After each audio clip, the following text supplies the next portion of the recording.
Kia ora, I'm the Bento Buster, a Kiwi in Japan, and today I'm going to make some Chashu Pork. Now you may be asking, what the heck is Chashu? Well, in a nutshell, it's braised pork.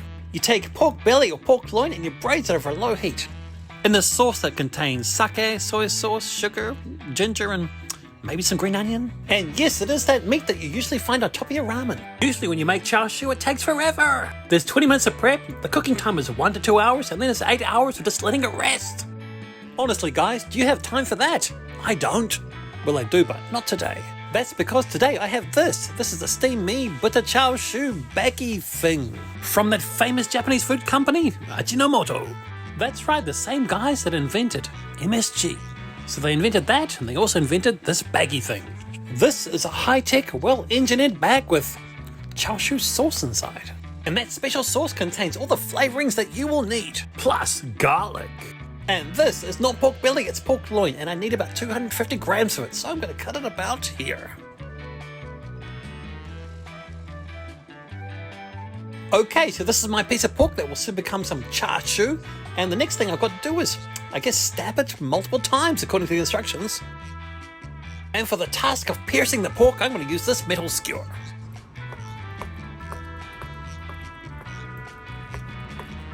I guess number one, this is going to tenderize the meat, and then it's going to also let the sauce in the bag penetrate this meat right to its very soul.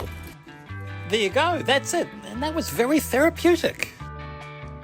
Okay, well that's all the prepping we have to do, so the next step is to put this into the bag. Ta-da! And here it is, the bag. Now this says that this is the top, so that's going to face the top, and that says the bottom, so that's going to face the bottom. Pretty simple. So I'll just rip it open. And what's inside? Just a little bit of sauce. Okay. And it goes like so. Seal it up. And Bob's your uncle. Okay, so we're set. The pork is in the bag, but the next thing is to give it a massage to make sure that that sauce gets deep into this meat. Now, to be honest, this does seem very easy, and I'm kind of wondering what the final results will be, so fingers crossed, and let's hope for the best. Now, according to the instructions, I need to cook this for 8 minutes in the microwave, then leave it in there for another 5 minutes before I open the door. That way, it will cool down nicely. And thanks to some YouTube magic and some great editing by me, here it is, all cooked and cooled down and ready to be opened. Okay, so let's take a look inside, and whoa, hey, that's changed. It's shrunk. And it's red.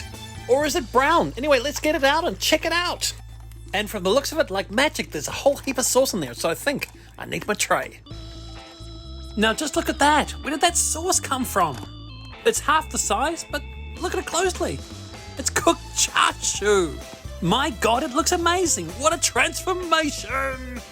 And I tell you what, honestly, I did not expect this as the final result. It's very impressive. Now let's talk about the elephant in the room, that sauce. I guess all of the moisture and meaty extracts has become that thick and rich, lovely sauce. Okay, but the big question is, what does it look like inside? So let's open it up. And just look at that, that looks fabulous. I'll tell you what, I'm well impressed. That there did not take 1 or 2 hours to cook, it only took 8 minutes.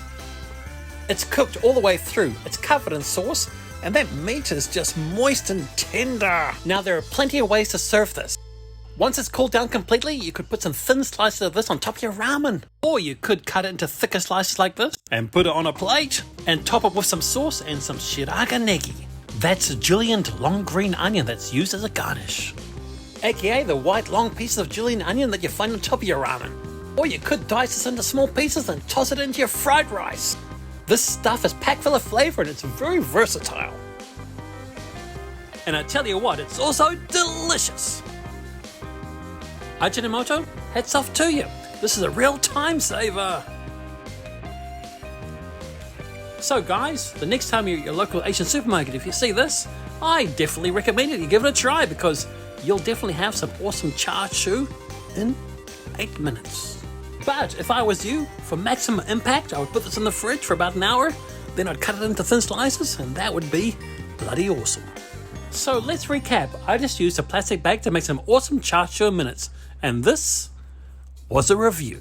Thanks for watching. I'm the Bento Buster at Kiwi in Japan. And if you like what you see, you can like, subscribe, and even tell your friends. Take care and stay safe. And as we say in New Zealand, kia kaha. Stay strong.